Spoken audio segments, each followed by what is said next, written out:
ನಮಸ್ಕಾರ. ನಮಸ್ಕಾರ. ಇಂದಿನ ಕಾರ್ಯಕ್ರಮಕ್ಕೆ ಇದೊಂದು ಬಹಳ ವಿಶೇಷವಾದ ದಿವಸ ಅಂತಾನೆ ಹೇಳಬೇಕು. ಸೊ ಆಧ್ಯಾತ್ಮಿಕಕ್ಕೆ ಆಗ್ಲಿ, ವಿದ್ಯಾರ್ಥಿ ಜೀವನಕ್ಕೆ ಆಗ್ಲಿ, ನಮ್ಮ ಜೀವನದಲ್ಲಿ ಲಕ್ಷ್ಮಿ ಹೇಗೆ ಪ್ರಮುಖವೋ ಹಾಗೆ ಸರಸ್ವತಿನೂ ಅಷ್ಟೇ ಪ್ರಮುಖ ಅನ್ನೋ ವಿಷಯ ಬಗ್ಗೆ ಒಂದು 4-6 ಮಾತಾಡೋಣ. ಅದಕ್ಕೆ ಬೇಕಾದಂತ ಕೆಲವು ಮಾಹಿತಿಗಳನ್ನ ಎಲ್ಲ ಹಂಚ್ಕೊಳ್ಳೋಣ. ನಿಮ್ಮ ಜೊತೆಗೆ ನಾನು ಕೆಲವೊಂದು ಹಂಚ್ಕೋತೀನಿ. ನಿಮ್ಗೇನೋ ಗೊತ್ತಿರೋದಿದ್ರೆ ದಯವಿಟ್ಟು ಅದನ್ನ ನನಗೆ ಶೇರ್ ಮಾಡಿ, ನಾನು ಕಲ್ತ್ಕೋತೀನಿ. ಸೊ ಇಂದಿನ ಕಾರ್ಯಕ್ರಮಕ್ಕೆ ನಿಮ್ಗೆಲ್ರಿಗೂ ಸ್ವಾಗತ. ಮಹಾತಾರ್ ಫೌಂಡೇಶನ್ 21 ದಿನಗಳ ಸಮಗ್ರ ಸ್ವಾಸ್ಥ್ಯ ಕಾರ್ಯಕ್ರಮದಲ್ಲಿ 21ನೇ ಬ್ಯಾಚ್, ಮಧ್ಯಾಹ್ನದ ಬ್ಯಾಚ್ 3 ರಿಂದ 4:30 ನಡೆಯುತ್ತೆ. ಇಂದು ಅಂದ್ರೆ ದಿನಾಂಕ 12 ಜೂನ್ 2025 ಗುರುವಾರ. ಉಪನ್ಯಾಸದ ವಿಷಯ ವಿದ್ಯಾಪ್ರದಾಯಿನಿ ವಾಗ್ದೇವಿಯ ಪರಿಹಾರ ಸೂತ್ರಗಳು ಅಂತ. ಯಾರು ವಾಗ್ದೇವಿ ಅನ್ನೋದ್ರ ಬಗ್ಗೆ ತಿಳ್ಕೊಳ್ಳೋಣ. ಅದಕ್ಕೆ ಮೊದಲಿಗೆ ನಾವು ದೇವರನ್ನ ಪ್ರಾರ್ಥನೆ ಮಾಡ್ಕೊಳ್ಳುವಂಥದ್ದು. ಇವತ್ತಿನ ವಿಷಯವೇ ಸರಸ್ವತಿ ಆಗಿರೋದ್ರಿಂದ ವಿದ್ಯಾಮಾತಶ್ಚ ವಿದ್ಮಹೆ ಬ್ರಹ್ಮಪತ್ನೈಶ್ಚ ಧೀಮಹಿ ತನ್ನೋ ಸರಸ್ವತಿ ಪ್ರಚೋದಯಾತ್. ಹಾಗೆ ಗುರು ವಂದನ. ಶ್ರೀಮತೆ ರಾಮಾನುಜಾಯ ನಮಃ. ಗುರು ಬ್ರಹ್ಮ ಗುರು ವಿಷ್ಣು ಗುರುದೇವೋ ಮಹೇಶ್ವರ ಗುರು ಸಾಕ್ಷಾತ್ ಪರಬ್ರಹ್ಮ ತಸ್ಮೈ ಶ್ರೀ ಗುರವೇ ನಮಃ ಅಂತ ಹೇಳ್ತಾ ಇದ್ದೀನಿ. ಹಾಗೇನೆ ಗುರುವಂದನ ನಂತರದಲ್ಲಿ ಈ ಮಹಾವತಾರ್ ಫೌಂಡೇಶನ್ ನ ಮೂಲ ಪುರುಷರು, ಕಾರಣಕರ್ತರು ಆದಂತಹ ಪತ್ರಿಜಿ ಗುರುಗಳಿಗೆ ನಾವು ಕೃತಜ್ಞತಾ ಪೂರ್ವಕ ವಂದನೆಗಳನ್ನ ಅರ್ಪಿಸಬೇಕು. ಅವರಿಂದನೇ ಈ ಎಲ್ಲ ಕಾರ್ಯಕ್ರಮಗಳು ನಡೀತಾ ಇರುವಂಥದ್ದು. ಅದನ್ನ ಯಶಸ್ವಿಯಾಗಿ ನಡೆಸ್ಕೊಂಡು ಬರ್ತಾ ಇರೋರು ಅಂದ್ರೆ ರಂಗನಾಥ್ ಜಿ ಅವರು. 365 ದಿನಗಳು 4-6 ಭಾಷೆಗಳಲ್ಲಿ ಸತತವಾಗಿ ಪ್ರತಿದಿನವೂ ನಡೆಯೋ ಹಾಗೆ ಮಾಡಿ, ಪ್ರತಿಯೊಂದು ದಿವಸದ ಕಾರ್ಯಕ್ರಮಗಳನ್ನ ಅಚ್ಚುಕಟ್ಟಾಗಿ ಸಮರ್ಪಕವಾಗಿ ನಡೆದಕ್ಕೆ ಬಹಳಷ್ಟು ಪ್ರಯತ್ನವನ್ನು ಪಟ್ಟು ಮಾಡ್ತಾ ಇದ್ದಾರೆ. ಅವರು ಹೇಳ್ಬೇಕು ಅಂದ್ರೆ ಅವರ ವಿಷಯ ಬಹಳ ಜನ ಗೊತ್ತಿಲ್ಲ, ಅವ್ರು ಏನ್ ಮಾಡ್ತಾರೆ ಅಂತ. ಅದು ಎಷ್ಟು ಗಂಟೆ ನಿದ್ದೆ ಮಾಡ್ತಾರೋ ಏನೋ ಗೊತ್ತಿಲ್ಲ ನನಗೆ. ಬಟ್ ಬಹಳ ಹಸನ್ಮುಖಿ, ಸದಾ ಕರ್ತವ್ಯಶೀಲರು, ತುಂಬಾ ಚೆನ್ನಾಗಿ ಮಾಡ್ಕೊಂಡು ಹೋಗ್ತಿದ್ದಾರೆ. ಭಗವತಿ ಸರಸ್ವತಿ ಅವ್ರಿಗೆ ಇನ್ನೂ ಹೆಚ್ಚು ಜ್ಞಾನವನ್ನು ಕೊಡ್ಲಿ, ಶಕ್ತಿಯನ್ನು ಕೊಡ್ಲಿ, ಆರೋಗ್ಯವನ್ನು ಕೊಟ್ಟು ಅವ್ರನ್ನ ಕಾಪಾಡಲಿ ಅಂತ ಹೇಳ್ತೀನಿ. ಅದೇ ರೀತಿಯಾಗಿ ಈ ದಿನದ ಈ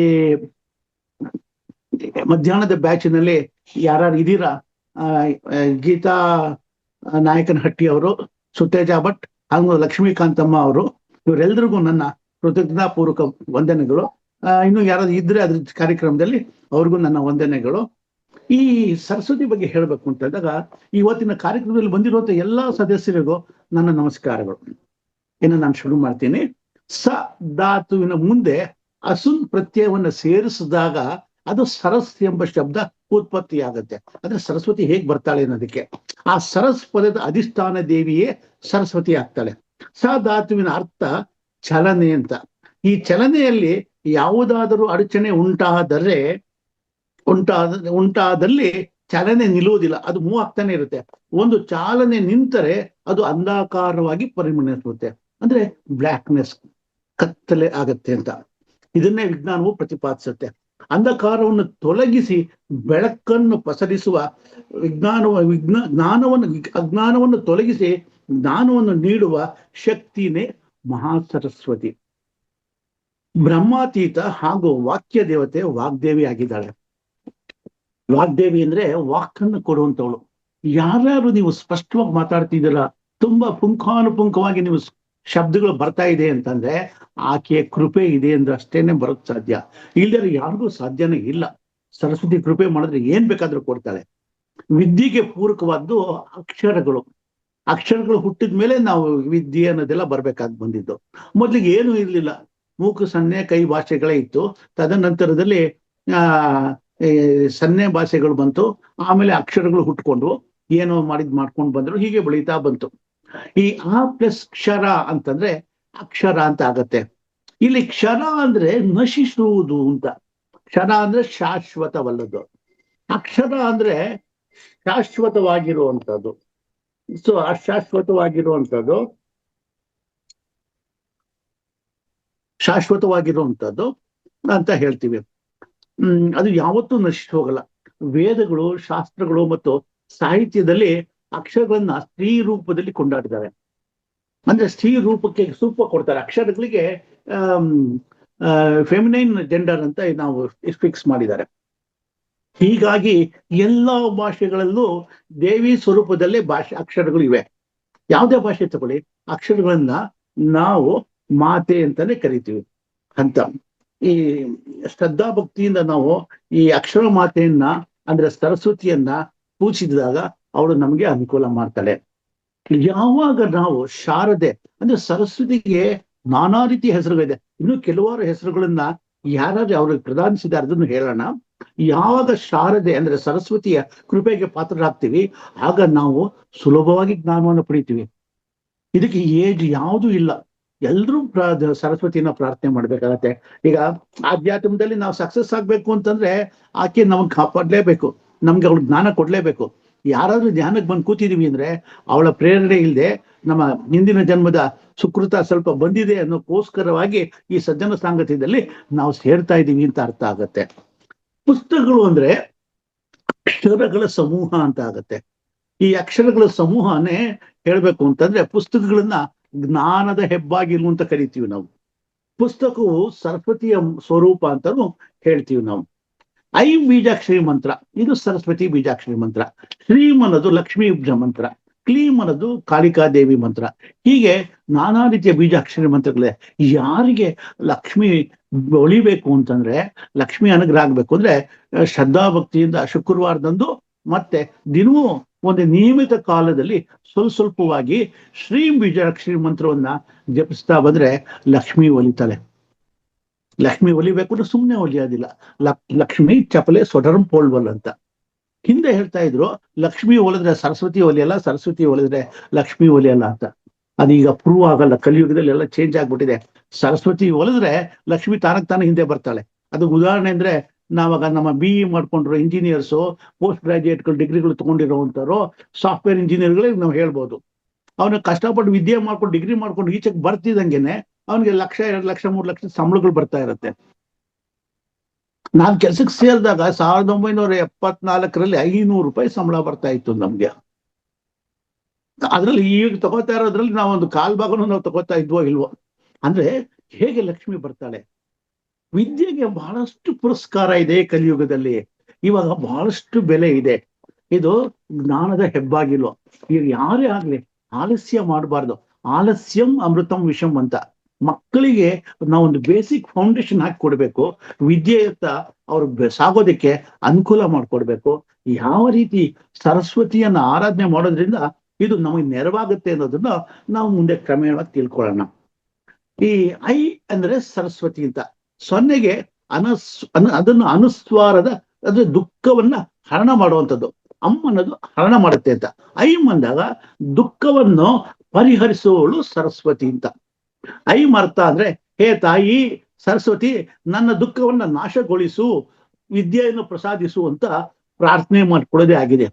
ಅದಕ್ಕೆ ನಾವು ಏನ್ ಮಾಡ್ಬೇಕು ಅಂತಂದ್ರೆ, ಈ ಮಕ್ಕಳು ಓದೋ ಜಾಗದಲ್ಲಿ ಅಥವಾ ನೀವೇ ಆಗ್ಲಿ ಜ್ಞಾನಾರ್ಜನೆ ಮಾಡ್ತಿದ್ದೀರಾ ಅಂದ್ರೆ ಒಂದು ಹಳದಿ ಬಣ್ಣದ ಹಾಳೆ ಮೇಲೆ, ಒಂದು ಅಂಗೈಯಾಗ್ಲ ಹಾಳೆ ಮೇಲೆ ಕೆಂಪು ಅಕ್ಷರದಲ್ಲಿ ಫೆಲ್ಟ್ ಪನ್ನಲ್ಲಿ ದಪ್ಪದಾಗಿ ಐಂ ಬೀಜಾಕ್ಷರಿ ಮಂತ್ರವನ್ನ ಬರಿಬೇಕು. ಬರೆದು ಅದನ್ನು ನೀವು ಅಧ್ಯಯನ ಮಾಡೋ ಕೊಠಡಿಯಲ್ಲಿ ನಿಮ್ಮ ಮುಂದೆ ಕಾಣುವಾಗೆ ಇಟ್ಕೊಳ್ಳಿ. ಈ ಐಂ ಬೀಜಾಕ್ಷರಿ ಮಂತ್ರವನ್ನ ದಿನಕ್ಕೆ ಒಂದು ಕನಿಷ್ಠ 21 ಬಾರಿ, ಸಾಕಷ್ಟು ಸಮಯ ಸಿಕ್ಕರೆ 108 ಬಾರಿ ಜಪಿಸಿ, ನೋ ಪ್ರಾಬ್ಲಮ್. 21 ಬಾರಿನಾದ್ರು ಐಂ ಅನ್ನೋ ಅಕ್ಷರವನ್ನ ಜಪಿಸ್ತಾ ಬಂದ್ರೆ ಸರಸ್ವತಿ ಕೃಪೆ ಕ್ರಮೇಣವಾಗಿ ನಿಮಗೆ ಬರುತ್ತೆ. ವಾಗ್ದೇವಿ ನಿಮ್ಗೆ ಒಲಿತಾಳೆ. ನೀವು ಪುಂಖಾನುಪುಂಖವಾಗಿ ವಾಗ್ಜೀರಿಯನ್ನ ನೀವು ಕೊಡೋದಕ್ಕೆ ಸಾರ್ಥಕವಾಗತ್ತೆ ಅಂತ ಹೇಳ್ಬೋದು. ಇನ್ನು ವಾಗ್ದೇವಿ ಬಗ್ಗೆ ನಾವು ಹೇಳ್ಬೇಕು ಅಂದ್ರೆ ಗಾಯತ್ರಿ ಮಂತ್ರಗಳಿದೆ, ಕೆಲವು ಮಂತ್ರಗಳು. ವಾಗ್ದೇವಿ ಸರಸ್ವತಿ ಮೇಲೆ ಸಾಕಷ್ಟು ಮಂತ್ರಗಳಿದೆ. ಇದು ವಾಗ್ದೇವಿ ಅನ್ನೋ ಒಂದು ಪದ ಹೇಳಿದ್ರೆ, ವಾಗ್ದೇವಿ ಅಂದ್ರೆ ವಾಕ್ಕನ್ನು ಕೊಡುವಂಥವಳು, ನಮಗೆ ಚೆನ್ನಾಗಿ ಮಾತಾಡುವಂಥ ಶಕ್ತಿಯನ್ನು ಕೊಡೋವಳು ವಾಗ್ದೇವಿ ಅಂತ. ವಾಕ್ ಅಂದ್ರೆ ವಾಗ್ದೇವಿ, ವಾಕ್ ಅಂದ್ರೆ ಮಾತಾಡೋದನ್ನ ಕಲೆದ, ಆ ಕಲೆಯನ್ನು ಕೊಡೋದಕ್ಕೋಸ್ಕರ ಅವಳನ್ನ ವಾಗ್ದೇವಿ ಅಂತ ಕರೆದ್ವಿ. ಹೀಗೆ ಒಬ್ಬ ವ್ಯಕ್ತಿಗೆ ನಾನಾ ರೀತಿಯಲ್ಲಿ ನಾವು ಕರಿತೀವಿ. ಹಾಗೇನೆ ಒಬ್ಬ ವ್ಯಕ್ತಿಗೆ ಪ್ರೀತಿ ಮುದ್ದು ಹೆಚ್ಚಾದಾಗೆ ಈಗ ನಾವು ಸರಸ್ವತಿನ ನಾನಾ ರೀತಿಯಲ್ಲಿ ಕೊಂಡಾಡ್ತಾ ಇದ್ದೀವಿ. ಹಾಗೆ ಕೊಂಡಾಡ್ತಿರೋದ್ರಲ್ಲಿ ವಾಗ್ದೇವಿ ಅನ್ನೋ ಒಂದು ಪದವಿ ಇದೆ. ಶಾರದೆ, ಸರಸ್ವತಿ, ಭಾರತಿ, ಈ ತರ ನಾನಾ ರೀತಿಯ ಹೆಸರುಗಳಿದೆ. ಅದ್ರ ಬಗ್ಗೆ ಮುಂದೆ ನೋಡೋಣ. ಓಂ ಐಂ ವಾಗ್ದೇವಿ ಚ ವಿದ್ಮಹೆ ಕಾಮರಾಜಾಯ ಧೀಮಹಿ ತನ್ನೋ ದೇವಿ ಪ್ರಚೋದಯಾತ್ ಅಂತ. ಈ ಗಾಯತ್ರಿ ಮಂತ್ರಗಳು ಸರಸ್ವತಿದು ಬಹಳ ಅರ್ಥಪೂರ್ಣವಾಗಿರುತ್ತವೆ, ಬಹಳ ಸುಲಭವಾಗಿ ನಾವು ಜಪಿಸ್ಬಿಡುವಂಥದ್ದು ಎರಡೆರಡೇ ಲೈನ್ನಲ್ಲಿ ಇರುತ್ತೆ. ಅದು ನಮಗೆ ಸರಸ್ವತಿ ಅನುಗ್ರಹ ಮಾಡ್ತಾಳೆ ಅಂತ ಹೇಳ್ತಾಳೆ. ಇದನ್ನ ಸ್ವರಗಳನ್ನ ನಾವು ಉಚ್ಚಾರಣೆ ಮಾಡೋದ್ರಿಂದ ನಮ್ಮಲ್ಲಿ ಸಾಕಷ್ಟು ವೈಬ್ರೇಷನ್ಸ್ ಉಂಟಾಗುತ್ತೆ, ಅಲ್ಲಿ ಧನಾತ್ಮಕತೆ ಹೆಚ್ಚುತ್ತೆ ಅನ್ನೋದನ್ನ ಅನೇಕ ಪಂಡಿತರುಗಳು ಹೇಳಿದ್ದಾರೆ. ಓಂ ಐಂ ವಾಗ್ದೇಪ್ಯೈ ಚ ಧೀಮಹಿ ವಿದ್ಯಾದೇವ್ಯೈ ಚ ಧೀಮಹಿ ತನ್ನೋ ದೇವಿ ಪ್ರಚೋದಯಾತ್ ಅಂತ ಹೇಳ್ತಾರೆ. ಇನ್ನೊಂದು ಗಾಯತ್ರಿ ವಾಗ್ದೇವಿ ಮೇಲೆ ಹೇಳ್ಬೇಕು ಅಂತಂದ್ರೆ ವಾಗ್ದೇವ್ಯೈ ಚ ವಿದ್ಮಹೆ ಬ್ರಹ್ಮಪತ್ನೈ ಚ ಧೀಮಹಿ ತನ್ನೋ ಸರಸ್ವತಿ ಪ್ರಚೋದಯಾತ್ ಅಂತ ಹೇಳ್ತಾರೆ. ಅಂದ್ರೆ ವಾಗ್ದೇವಿನ ನಾವು ಯಾತಕ್ಕೆ ಈ ಸಬ್ಜೆಕ್ಟ್ ಟಾಪಿಕ್ ನಾವು ಅದರಿಂದ ತಂದಿರೋದ್ರಿಂದ ಅದ್ರ ಮೇಲೆ ಒಂದಷ್ಟು ಹೇಳಿದೆ. ಇನ್ನು ಸೃಷ್ಟಿಯಲ್ಲಿ ಅಕ್ಷರ ವರ್ಣಮಾಲೆ ಉಗಮ ಹೇಗಾಯ್ತು ಅಂತಂದ್ರೆ ಬ್ರಹ್ಮದೇವ ಸೃಷ್ಟಿಯ ಪ್ರಾರಂಭ ಕಾಲದಲ್ಲಿ ಜ್ಞಾನ ಪಡೆಯಲೆಂದು ಏಕಾಗ್ರ ಚಿತ್ತದಿಂದ ತನ್ನ ಮನೋವೃತ್ತಿಗಳನ್ನ ನಿರೋಧಿಸ್ತಾನೆ. ಆಗ ಅವನ ಹೃದಯಾಕಾಶದಲ್ಲಿ ಅನಾಹತವಾದಂತ ಒಂದು ನಾದ ಮೂಡಿ ಬರುತ್ತೆ. ಆದ್ರಿಂದ ಆ ಉ ಮ ಅನ್ನುವಂಥ ಮಾತ್ರಗಳ ಸ್ವರೂಪ ಈಚೆಗೆ ಬರುತ್ತೆ, ಅದೇ ಓಂಕಾರವಾಗಿ ಮೂಡುತ್ತೆ. ಇದರ ಶಕ್ತಿಯಿಂದ ಅವ್ಯಕ್ತ ಪ್ರಕೃತಿಯ ವ್ಯಕ್ತ ಸ್ವರಾಟ ಉಂಟಾಗತ್ತೆ. ಇದನ್ನೇ ಪರಬ್ರಹ್ಮ ಪರಮಾತ್ಮ ಸ್ವರೂಪ ಬೋಧಕ ಅಂತ ಕರೆದ್ರು. ಹೀಗಾಗಿ ಓಂಕಾರವನ್ನ ಪರಬ್ರಹ್ಮ ವಾಚಕ ಅಂತಾನು ಕರೀತಾವೆ ನಾವು. ಈ ಓಂಕಾರದಿಂದ ಬ್ರಹ್ಮನು ಅಕ್ಷರ ಸಮಾಮ್ನಯ ಅಂದರೆ ಮಾಲೆಯನ್ನ ರಚಿಸಿದ. ಸಮಾಮ್ನಯವನ್ನ ಅಕ್ಷರ ಸಮಾಮ್ನಯ ಅಂದ್ರೆ ಅದರಿಂದ ವರ್ಣಮಾಲೆ ಅಕ್ಷರಗಳನ್ನ ಸೃಷ್ಟಿ ಮಾಡಿದವನೇ ಅವನು. ಈ ವರ್ಣಮಾಲೆಯ ಸಹಾಯದಿಂದ ತನ್ನ 4 ಮುಖಗಳಿಂದ 4 ವೇದಗಳನ್ನ ಉದ್ಗರಿಸ್ತಾನೆ. ಈ ವೇದಗಳನ್ನು ತನ್ನ ಪುತ್ರರಾದ ಮರೀಚ ಮೊದಲಾದ ಬ್ರಹ್ಮರ್ಷಿಗಳಿಗೆ ಅಧ್ಯಯನ ಮಾಡಿಸ್ತಾನೆ. ಮತ್ತೆ ಅವರ ಶಿಷ್ಯರು ಪ್ರತಿ ಶಿಷ್ಯರ ಮೂಲಕ ದ್ವಾಪರಾದಿ ಚತುರ್ಯುಗಗಳಲ್ಲಿ ಅಂದರೆ ಕೃತಯುಗ, ತ್ರೇತಾಯುಗ, ದ್ವಾಪರ ಯುಗ, ಹೀಗೆ ಕಲಿಯುಗದಲ್ಲಿ ಅದನ್ನ ಮಾಡ್ಕೊಂಡ್ ಬರ್ತಾರೆ. ಬಟ್ ಈಗೆಲ್ಲ ಏನಾಗಿದೆ ಅಂದ್ರೆ ನಾವು ಬಾಯ್ಹಾಟ್ ಮಾಡಿ ಹೇಳ್ತಾ ಇದ್ರು, ಮುಂದೆ ಬರ್ತಾ ಬರ್ತಾ ಬರ್ತಾ ಈಗೆಲ್ಲ ಕಲಿಯುಗದಲ್ಲಿ ಇವಾಗ ನಮಗೆ ಪೆನ್ ಡ್ರೈವು, ಕಂಪ್ಯೂಟರು, ಲ್ಯಾಪ್ಟಾಪ್ಗಳು ಬಂದಿವೆ. ಅದ್ರಲ್ಲಿ ನಾವೆಲ್ಲ ಶೇಖರಿಸಿ ನಾವು ಜ್ಞಾನವನ್ನ ಉಳಿಸ್ಕೋತಾ ಇದ್ದೀವಿ. ಇನ್ನು ಹಿಂದಿನವ್ರಿಗಿನ್ನ ಹೆಚ್ಚು ಕಾಲದ ಸುದೃಢವಾಗಿ ಸಂಪದ್ಭರಿತವಾಗಿ ನಮ್ಮ ಜ್ಞಾನಗಳನ್ನ ಇಟ್ಕೊಳ್ಳುವಂತ ಒಂದು ವ್ಯವಸ್ಥೆ ನಮ್ಗೆ ಅರಿವು ಮೂಡ್ ಬಂದಿದೆ. ಪ್ರಮುಖವಾಗಿ ಬ್ರಹ್ಮಾಂಡದಲ್ಲಿ ನಮ್ಗೆ ವಿದ್ಯೆಯನ್ನು ಯಾರು ಕೊಡ್ತಾರೆ? ಸರಸ್ವತಿ ಒಬ್ಳೇನ? ಇಲ್ಲ. ಮಹಾಸರಸ್ವತಿ, ದಕ್ಷಿಣಾಮೂರ್ತಿ, ಬೃಹಸ್ಪತಾಚಾರ್ಯ ಅಂದ್ರೆ ಗುರುಗ್ರಹ ನಿಮಗೆ ಒಲಿದಿದ್ದಾನೆ ಅಂತಂದ್ರೆ ನಿಮಗೆ ವಿದ್ಯೆ ತಾನೇ ಬರುತ್ತೆ ಅಂತ. ಗುರುವಿನ ಅನುಗ್ರಹ ಇದ್ರೆ ಏನ್ ಬೇಕಾರಾಗುತ್ತೆ ಅಂತ. ಅದಕ್ಕೋಸ್ಕರ ಗುರು ಬಹಳ ಇಂಪಾರ್ಟೆಂಟ್ ಹೇಳ್ತಾರೆ. ಸುಬ್ರಹ್ಮಣ್ಯ ಸ್ವಾಮಿ ಅವನು ವಿದ್ಯೆ ಪ್ರದಾತ ಅಂತಾನು ಕರೀತಾರೆ. ಅವರ ಅಪ್ಪನಿಗೆ ವಿದ್ಯೆ ಹೇಳ್ಕೊಟ್ಟವನು ಅಷ್ಟಂತವನು. ಹಯಗ್ರೀವರು ಅಂತಂದ್ರೆ ಹಯಗ್ರೀವರು ವಿಷ್ಣುವಿನ ಒಂದು ಸ್ವರೂಪ. ಇವರದ್ದು ಒಂದು ಮಂತ್ರ ಇದೆ, ಜ್ಞಾನಾನಂದಮಯಂ ದೇವಂ ನಿರ್ಮಲ ಸ್ಫಟಿಕಾಕೃತಿಂ ಆಧಾರಂ ಸರ್ವ ವಿದ್ಯಾನಾಂ ಹಯಗ್ರೀವಂ ಉಪಾಸ್ಮಹೇ ಅಂತ. ಈ ಮಂತ್ರವನ್ನ ಯಾರು ಹೇಳ್ತಾ ಬರ್ತಾರೆ ಅವರಿಗೆ ಪಾಂಡಿತ್ಯ ಅಂದ್ರೆ ಯಾವುದು? ನಾವೇನೋ ಜನರಲ್ ಆಗಿ ಡಿಗ್ರಿ ಮಾಡ್ತೀವಿ, ಅದು ಸ್ಪೆಷಲೈಸೇಷನ್, ಪೋಸ್ಟ್ ಗ್ರಾಜುಯೇಷನ್, ಇನ್ಯಾವುದೋ ವಿಶೇಷವಾದಂತ ಪರಿಣಿತನ್ನು ಹೊಂದಬೇಕು ಅಂದಾಗ ಹಯಗ್ರೀವರು ಉಪಾಸನೆ ಮಾಡಿದಾಗ ಹಯಗ್ರೀವರು ವಿಶೇಷವಾಗಿ ನಮಗೆ ಕರುಣೆಯನ್ನು ತೋರಿಸ್ತಾರೆ ಅಂತಾರೆ. ಬೆಂಗಳೂರಿನ ಆನಂದರಾವ್ ಸರ್ಕಲ್ ನಲ್ಲಿ ಹಯಗ್ರೀವ್ರದ್ದು ಒಂದು ದೇವಸ್ಥಾನ ಇದೆ. ಅಲ್ಲಿ ಜೇನುತುಪ್ಪದ ಅಭಿಷೇಕವನ್ನು ಮಾಡಿ ಕೊಡ್ತಾರೆ, ಪೂಜೆ ಮಾಡಿ. ಆ ಬಾಟ್ಲನ್ನ ತಗೊಂಡ್ಬಂದು ಇಟ್ಕೊಂಡು ನಿಯಮಿತವಾಗಿ ಪ್ರತಿ ದಿವಸ ಮಕ್ಕಳಿಗೆ ಒಂದೊಂದು ಸ್ಪೂನ್ ಕೊಡ್ತಾ ಬರ್ತಾರೆ. ಅದರಿಂದ ತುಂಬಾ ಚೆನ್ನಾಗಿ ವಿದ್ಯೆ ಬರುತ್ತೆ ಅನ್ನೋದು ಪ್ರತೀತಿ, ಅದು ಸ್ವಂತ ಅನುಭವಗಳು ಕೂಡ. ಅದೇ ರೀತಿಯಾಗಿ ಸೂರ್ಯನಾರಾಯಣ ಯಾರು? ಸೂರ್ಯ ಭಗವಾನ್ ವಿದ್ಯೆ ಮತ್ತು ಜ್ಞಾನ ಸಂಪತ್ತಿನ ಅಧಿದೇವತೆಯನ್ನು ಆಗಿದ್ದಾನೆ ಅಂತ ನಾವು ಹೇಳ್ತೀವಿ ನಾವು. ಇನ್ನು ವಾಗ್ದೇವಿ ಇದನ್ನ ಕುರಿತು ಹೇಳ್ಬೇಕು ಅಂತಂದ್ರೆ ಇವಳು ಮಹಾಸರಸ್ವತಿ. ಈಕೆ ದೇವತೆಗಳಿಂದ ಹಿಡಿದು ಮನುಷ್ಯರವರೆಗೆ ವಾಕ್ ಅಂದ್ರೆ ವಿದ್ಯಾ ಮತ್ತು ಬುದ್ಧಿಯನ್ನು ದಯಪಾಲಿಸುವಳಾಗಿದ್ದಾಳೆ. ಹೀಗಾಗಿ ಈಕೆಯನ್ನು ವಾಗ್ದೇವಿ ಅಂತಾನೆ ನಾವು ಕರಿತೀವಿ. ಅಂತೆಯೇ ವಿದ್ಯಾಧೀಶ್ವರಿ ಅಂತ ಆರಾಧಿಸ್ತೀವಿ.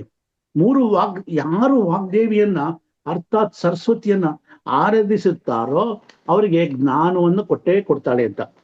ಇನ್ನು ಸರಸ್ವತಿಯನ್ನ ಭಾರತಿ, ಭಾಷಾದೇವಿ, ವಾಗೀಶ್ವರಿ, ಬ್ರಾಹ್ಮಿ, ಮೇಧಾದೇವಿ ಎಂಬ ಮೊದಲಾದ ಹೆಸರುಗಳಿಂದ ನಾವು ಕರಿತೀವಿ. ಸರಸ್ವತಿನ ಕುರಿತಾಗಿ ಹೇಳ್ಬೇಕು ಅಂದ್ರೆ ಅವಳ ನಾಮಾವಳಿಗಳು ಯಾವ್ಯಾವ್ದಿದೆ ಅಂದ್ರೆ ಶತರೂಪ, ಶಾರದಾ, ಅಂಗಜ, ಸಾವಿತ್ರಿ, ಆತ್ಮಜ, ಬ್ರಹ್ಮಾಣಿ, ಗಾಯತ್ರಿ, ಹೀಗೆ ಪರಸ್ಪರ ವಿರೋಧವಾಗಿ ಕಾಣಿಸುವ ವೇದ ಪುರಾಣ ಶಾಸ್ತ್ರಾದಿಗಳನ್ನು ಸಮನ್ವಯಪಡಿಸುವ ಶಕ್ತಿಯೇ ಭಾರತೀ ದೇವಿ. ಒಂದೊಂದು ರೂಪದಲ್ಲಿ ಒಂದೊಂದು ವಿಶೇಷವಾದ ಶಕ್ತಿಯನ್ನ ಪ್ರಸಾದಿಸುತ್ತಾಳೆ. ಅದು ತಪಸ್ವಿಗಳಿಗೆ ತಪಶಕ್ತಿಯನ್ನು ಕೊಡುವಂತವಳು. ಮಹಾಸರಸ್ವತಿ ಸಿದ್ಧ ಸ್ವರೂಪಿಣಿಯೇ ಆಗಿದ್ದಾಳೆ. ಇನ್ನು ವಾಣಿಯನ್ನ ಅಂದ್ರೆ ಮಾತಾಡೋ ಒಂದು ಶಕ್ತಿಯನ್ನ ದಯಪಾಲಿಸೋಳೆ ವಾಣಿ ದೇವಿ. ವಾಣಿ ದೇವಿಯೇ ಮಹಾಸರಸ್ವತಿ.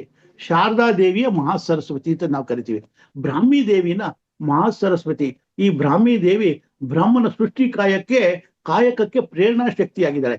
ಬ್ರಾಹ್ಮಿ ಅಂದ್ರೆ ಬ್ರಾಹ್ಮಿಯ ಕಾಲದಲ್ಲಿ ಈ ದೇವಿ ಆ ಅಂಶದಲ್ಲಿ ಕಾಣಿಸ್ತಾಳೆ, ಪ್ರಕಟಗೊಳ್ತಾಳೆ. ಆ ಟೈಮದಲ್ಲಿ ಅವ್ರು ಕೆಲಸ ಮಾಡೋದಿಕ್ಕೆ ಅವಳಿಗೆ ಆ ರೀತಿಯಾದಂತಹ ಹೆಸರನ್ನು ಕೊಟ್ಟಿದ್ದಾರೆ. ಅವ್ರ ಸೃಷ್ಟಿ ಕಾರ್ಯದಲ್ಲಿ ಅವಳು ಬಹಳಷ್ಟು ಸಹಾಯ ಮಾಡ್ತಾಳೆ ಇವನಿಗೆ, ಯಾರಿಗೆ? ಬ್ರಹ್ಮದೇವನಿಗೆ ಅಂತ ಹೇಳ್ತಾರೆ. ಸರಸ್ವತಿಯನ್ನ ಸಿದ್ಧ ಸರಸ್ವತಿ, ಯಜ್ಞ ವಿದ್ಯಾ, ವೇದ ವಿದ್ಯಾ, ವೇದ ಮಾತಾ ಅಂತ ಕರೀತಾರೆ. ಸರಸ್ವತಿಯನ್ನ ಪಾವಿರವಿ ಅಂತಾನು ಕರೀತಾರೆ. ಈ ಪಾವಿರವಿ ಅಂದ್ರೆ ಏನು? ಅಗ್ನಿ ಸ್ವರೂಪದವಳು ಅಂತ, ಅಂತಾನು ಇವಳನ್ನ ಪಾವಿರವಿ ಅಂತಾನು ಕರೀತಾರೆ. ಇನ್ನು ಸರಸ್ವತಿನ ಪ್ರಣೋದೇವಿ ಅಂತಾನು ಆರಾಧಿಸ್ತೇವೆ. ಯಾತಕ್ಕೆ ಇವಳನ್ನ ಕರಿತೀವಿ? ಆಕೆ ವೇದಗಳ ಮಾತೆಯಾಗಿದ್ದಾಳೆ. ವಾಕು, ಬುದ್ಧಿ, ವಿದ್ಯೆ, ಜ್ಞಾನ ಇವುಗಳಿಗೆ ಅಧಿಷ್ಠಾತ್ರಿಯೇ ಅವಳು. ಮಹಾಸರಸ್ವತಿ ದೇವಿ ಸರ್ವ ವಿದ್ಯಾ ಸ್ವರೂಪಾಯ ಸಾಚ ದೇವಿ ಸರಸ್ವತಿ.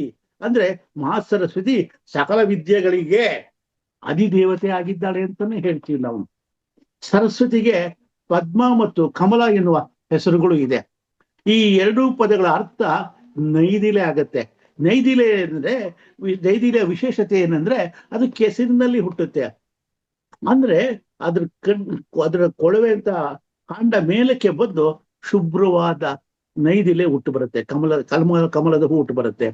ಹಾಗಾಗಿ ಕೆಸರಿನಲ್ಲಿ ಅರಳುವಂತಹ ಕಮಲ ಶುಭ್ರವಾಗಿರುತ್ತೆ, ಸ್ವಚ್ಛವಾಗಿರುತ್ತೆ.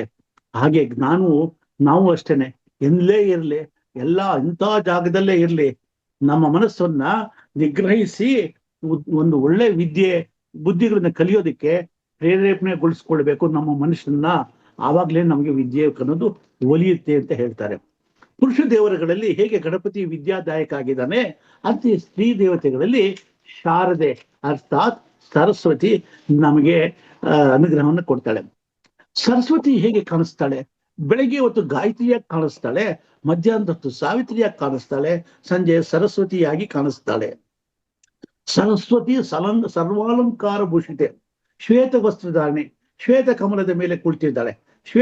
ಶ್ವೇತವರ್ಣ ಅಂದ್ರೆ ನಿರ್ಮಲತೆ ಹಾಗೂ ಪ್ರಶಾಂತತೆಯ ಪ್ರತೀಕ ಅಂತ ಹೇಳ್ಬೋದು. ಸರಸ್ವತಿ ಹೇಗೆ ಕಾಣಿಸ್ತಾಳೆ ಅಂದ್ರೆ ಇನ್ನೊಂದು ರೀತಿಯಲ್ಲಿ ಹೇಳ್ಬೇಕು ಅಂತಂದ್ರೆ 4 ಕೈಗಳಿದೆ. ಒಂದು ಕೈಯಲ್ಲಿ ಸ್ಫಟಿಕ ಮಾಲೆ ಹಿಡ್ಕೊಂಡಿದ್ದಾಳೆ. ಇದು ಭಕ್ತಿಯ ಸಂಕೇತ.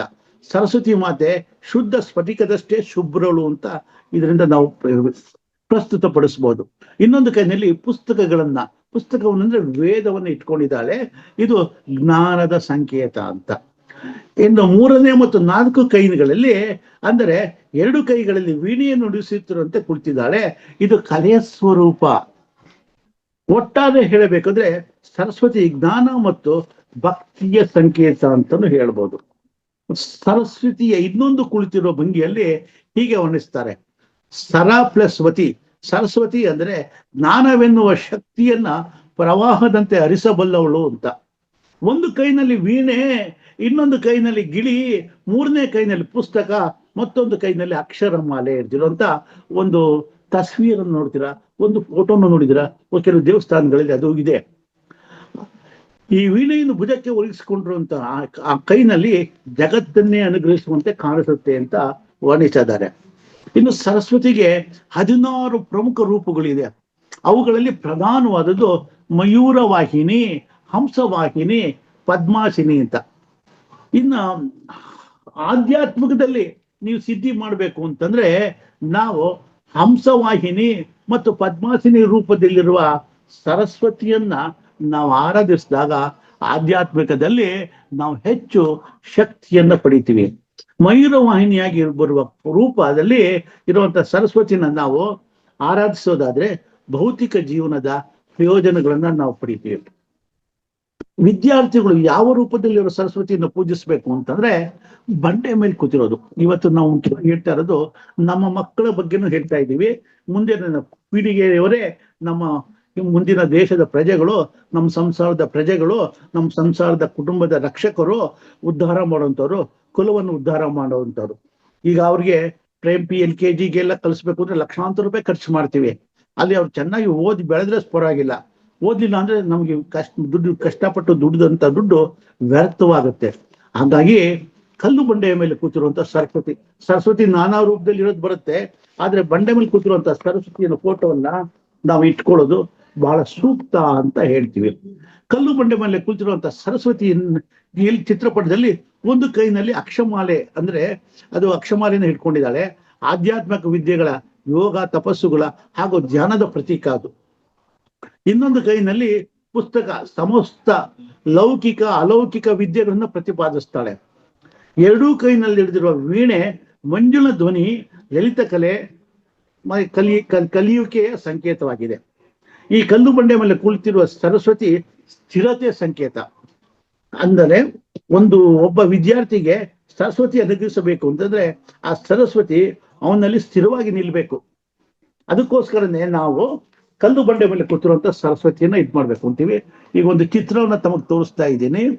ಇದು ಕಲ್ಲು ಬಂಡೆ ಮೇಲೆ ಕೂತಿರುವಂತಹ ಸರಸ್ವತಿ. ಈ ಫೋಟೋ ಮನೆಯಲ್ಲಿ ಇಟ್ಕೊಳ್ಳೋದು ಬಹಳ ಸೂಕ್ತ.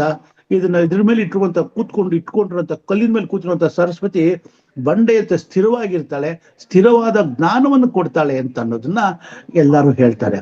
ಅದಕ್ಕೆ ಈ ತರ ಸರಸ್ವತಿಯ ಫೋಟೋವನ್ನ ನಿಮ್ಮ ಓದೋ ಮಕ್ಕಳ ಜಾಗದಲ್ಲಿ ಇಡಬೇಕು ಅಂತ ನಾನು ಹೇಳ್ತೀನಿ.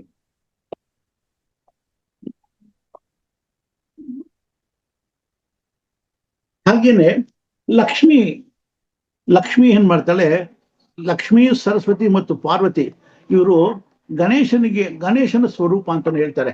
ಅವರ 3 ಅಂಶಗಳಿಂದ ಎರಕ ಹೊಡೆದಾಗೆ ಗಣೇಶ ಬಂದಿದ್ದಾನೆ ಅನ್ನೋದನ್ನ ಇಲ್ಲಿ ಪ್ರಸ್ತುತ ಪಡ್ತಾರೆ. ಹೇಗೆ ಅಂದ್ರೆ ಗಣಗಳಿಗೆ ಒಡೆಯ ಅನ್ನೋದವನು ಗಣೇಶ. ಇವನ ಇದು ಶಬ್ದದಲ್ಲಿ ಬಂದಿರುವಂತದ್ದೇ, ಗಣಪತಿ, ಗಣಗಳಿಗೆ ಒಡೆಯ ಅಂತ. ಇದೇ ವಿಶ್ವವನ್ನು ಆಳುವಾಗ ಈ ತ್ರಿಶಕ್ತಿ ಅಂದ್ರೆ 3 ಮಾತೆಯರು, ಮಹಾಲಕ್ಷ್ಮಿ, ಮಹಾಸರಸ್ವತಿ, ಮಹಾಕಾಳಿ ಅರ್ಥಾತ್ ಪಾರ್ವತಿ, ಇವರು ಕ್ರಮವಾಗಿ ವೃದ್ಧಿ, ಬುದ್ಧಿ, ಸಿದ್ಧಿಯನ್ನು ಪ್ರತಿನಿಧಿಸುತ್ತಾರೆ. ಮಹಾಲಕ್ಷ್ಮಿ ವೃದ್ಧಿಯನ್ನು ಕೊಟ್ರೆ, ಮಹಾಸರಸ್ವತಿ ಬುದ್ಧಿಯನ್ನು ಕೊಡ್ತಾಳೆ, ಮಹಾಕಾಳಿ ಸಿದ್ಧಿಯನ್ನು ಕೊಡ್ತಾಳೆ. ಈ ಶಕ್ತಿಗಳ ಸಂಗಮವನ್ನ ಗಣಪತಿಯಲ್ಲಿ ನಾವು ಕಾಣ್ಬೋದು. ಅಪ್ಪ ವಿದ್ಯಾ ಬುದ್ಧಿ ಸಿದ್ಧಿಯನ್ನು ಕೊಡಪ್ಪ ಅಂತ ನಾವು ಗಣೇಶನ ಕೇಳ್ಕೊತೀವಿ. ಆದ್ರೆ ಈ 3 ಪ್ರತೀಕನೇ ಈ ಮಾತೆಯರು. ಈ 3 ಮಾತೆಯರ ಅಂಶವನ್ನೇ ಹೊಂದ್ಕೊಂಡು ಬಂದಿರುವಂತವನು ಗಣೇಶ. ಹಾಗಾಗಿ ಇಲ್ಲಿಂದ ಅವನನ್ನ ನಾವು ಪ್ರಾರ್ಥನೆ ಮಾಡಿದಾಗ ಈ 3 ಜನರ ಒಂದು ಅಂಶಗಳು ನಮಗೆ ಸಿಗುತ್ತೆ ಅಂತ ಹೇಳ್ಬೋದು. ಓದೋ ಮಕ್ಕಳು ಸರಸ್ವತಿ ಮತ್ತು ಗಣೇಶ ಇಬ್ರು ಇರುವಂತ ಫೋಟೋನ ಇಟ್ಕೊಳ್ಳೋದು ಒಳ್ಳೇದು. ಇಲ್ಲ ಅವರಿಬ್ಬರಿಗೂ ದಾಪಿಸ್ಕೊಂಡು ಪೂಜೆ ಮಾಡಿ ಓದ್ಬೇಕು. ಸರಸ್ವತೀಂ ಗಣೇಶಂ ಚ ಸರ್ವ ವಿದ್ಯಾದಿ ದೈವತಂ ಪ್ರಣಮ್ಯ ಆದೌ ತಥೋ ವಿದ್ಯಾ ಅಧಿಗಚ್ಚತಿ ರೇದತ ಅಂತ ಹೇಳ್ತಾರೆ. ಇನ್ನು ವಿನಾಯಕ ಚೌತಿ ಹಬ್ಬದ ದಿವಸ ಬಹಳ ಇಂಪಾರ್ಟೆಂಟ್ ಇದು. ಮಕ್ಕಳು ಸರಸ್ವತಿ ದೇವಿಯನ್ನ ಗಣೇಶನ ಪೂಜಾ ಸಮಯದಲ್ಲಿ ಆರಾಧಿಸಲೇಬೇಕು ಅಂತ ಹೇಳ್ತಾರೆ. ಹೀಗೆ ಮಾಡೋದ್ರಿಂದ ಗಣೇಶನ ಹಬ್ಬ ಮಾಡ್ಬೇಕಾದ್ರೆ ಒಂದು ಪುಟ್ಟ ಸರಸ್ವತಿ ಫೋಟೋನ ಪಕ್ಕದಲ್ಲಿ ಇಡಬಹುದು. ಅಂದ್ರೆ ಗಣೇಶನ ಫೋಟೋ ಇಟ್ಟು, ಸರಸ್ವತಿ ಫೋಟೋವನ್ನ ಇಟ್ಟು ಅಥವಾ ಸರಸ್ವತಿ ಮಂತ್ರವನ್ನು ಹೇಳಿ ಅವಳನ್ನ ಪ್ರಾರ್ಥನೆ ಮಾಡ್ಕೊಳ್ಳೋದ್ರಿಂದ ಬಹಳ ಒಳ್ಳೇದು ಅಂತಾರೆ. ಅಂದು ಬಿಡಿಯ ವಸ್ತ್ರವನ್ನ ಧರಿಸಿ ಶ್ರದ್ಧಾ ಭಕ್ತಿಯಿಂದ ಸಕ್ಕರ್ ಪೊಂಗಲ್, ಉದ್ದಿನ ಬೋಂಡ, ವಡೆಯನ್ನು ಮಾಡಿ ದೇವರಿಗೆ ನೈವೇದ್ಯಕ್ಕೆ ಸಮರ್ಪಿಸಬೇಕು. ನಂತರ ಮನೆಯ ಗೃಹಿಣಿ ಅಂದ್ರೆ ತಾಯಿಯಾದವಳು 4 ಜನ ಮುತ್ತೈದೆಯರಿಗೆ ತಾಂಬೂಲವನ್ನು ಕೊಟ್ಟು ಮಕ್ಕಳಿಗೆ ವಿದ್ಯೆ ಮತ್ತು ಸಾಮರ್ಥ್ಯ, ಧೈರ್ಯಗಳು ಬರ್ಲಿ ಅಂತ ಪ್ರಾರ್ಥನೆ ಮಾಡ್ಕೊಂಡಾಗ ಖಂಡಿತ ಅದು ಪ್ರಾಪ್ತಿಯಾಗುತ್ತೆ ಅಂತಾರೆ. ಸಾಕ್ಷಾತ್ ಲಕ್ಷ್ಮಿ ಸರಸ್ವತಿಗೆ ಕೆಲವು ಹೆಸರುಗಳನ್ನ ಪ್ರಸಾದಿಸ್ತಾಳೆ. ಯಾವ್ದಪ್ಪ ಅದು ಅಂತಂದ್ರೆ ಭಾರತಿ, ವಾಕ್, ಮಹಾವಿದ್ಯೆ, ಮಹಾವಾಣಿ, ಆರ್ಯ, ಕಾಮಧೇನು, ಬ್ರಾಹ್ಮಿ, ವೇದ ಗರ್ಭಾಧೀಶ್ವರಿ, ಸರಸ್ವತಿ, ಧೀಶ್ವರಿ ಅಂತ. ಇನ್ನು ಸರಸ್ವತಿ ಬಗ್ಗೆ ಹೇಳ್ಬೇಕು ಅಂದ್ರೆ ಸರಸ್ವತಿಯ ವಾಹನನೇ ಹಂಸ ಮತ್ತು ನವಿಲು. ಸರಸ್ವತಿ ಹುಟ್ಟಿದ ದಿನ ಮೂಲ ನಕ್ಷತ್ರ. ಅದರ ಅಧಿಪತಿ ಕೇತು, ಮೋಕ್ಷಕಾರಕ. ಕೇತುನ ಮೋಕ್ಷಕಾರಕ ಅಂತ ಹೇಳ್ತೀವಿ ಪಂಚಮಿ ತಿಥಿನಲ್ಲಿ. ಪಂಚಮಿ ತಿಥಿ ಬಹಳ ವಿಶೇಷವಾದಂತ ದಿವಸ ಅಂತ ಹೇಳ್ತೀವಿ. ಪ್ರತಿ ವರ್ಷ ವಸಂತ ಪಂಚಮಿ ದಿವಸ ಸರಸ್ವತಿ ಹುಟ್ಟಿದ ಹಬ್ಬ ಅಂತ ಮಾಡ್ತಾರೆ, ಆಚರಿಸ್ತಾರೆ. ಬಹಳ ವಿಶೇಷವಾದಂತ ದಿವಸ ಅಂತ ಹೇಳ್ತೀವಿ ಅಂತ. ಅದೇ ರೀತಿಯಾಗಿ ಅಷ್ಟಲಕ್ಷ್ಮಿಯರಲ್ಲಿ ಯಾರಿದ್ದಾರೆ?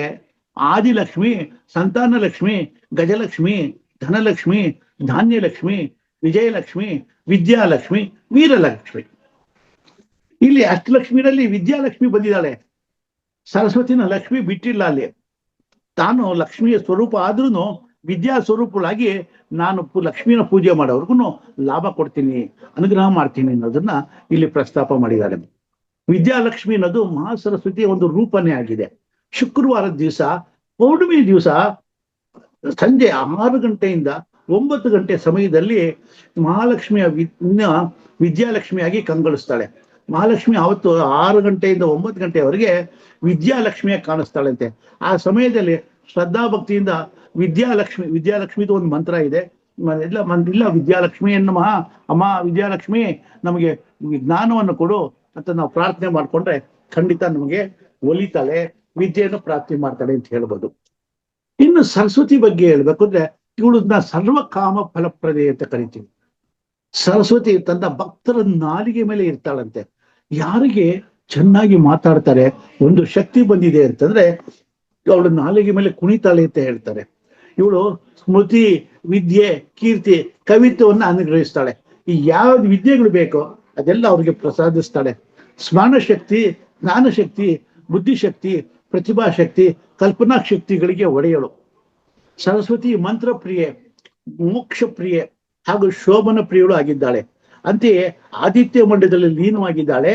ಹೀಗಾಗಿ ಸರಸ್ವತಿಯನ್ನ ಸರ್ವಕಾಮ ಫಲಪ್ರದೆ ಅಂತಾನು ನಾವು ಕರಿತೀವಿ.